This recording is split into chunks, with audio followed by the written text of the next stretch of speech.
অভিনয়ের ক্ষেত্রে তার তো একটা পার্সোনাল প্যাটার্ন আছে, যেটা কিন্তু একজনই, মিশা ভাই, যেটা একজন অন্ধ লোকও বুঝতে পারবেন।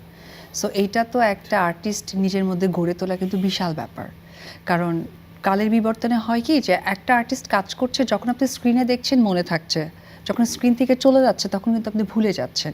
কিন্তু স্ক্রিন থেকে যাওয়ার পরেও মনে রাখার বিষয়টা কিন্তু খুব ইম্পর্ট্যান্ট। ওটাই কিন্তু অভিনয়, এবং ওটাই ধরে রাখা দর্শকদের মাঝে, যেটা ভাইয়ের ভীষণভাবে আছে, যে মিশা ভাই, এটা বোঝাই যায়। তো ওই জায়গা থেকে এইটা তার অভিনয়ের জায়গাটা আমার কাছে সবসময় মনে হয়, এবং অলওয়েজ উনি যে ক্যারেক্টারই করেন না কেন সেটা তার নিজের মধ্যে ওন করেন, যেটা আমরা পাশে থেকে তার কাছ থেকে শিখেছি।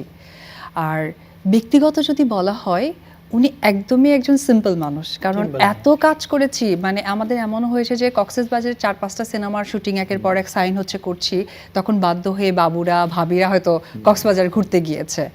তো তখন ব্যক্তিগত জায়গাটা দেখেছি, ভাইয়ার মাইনাস প্লাস জানি না, খেতে অনেক পছন্দ করে।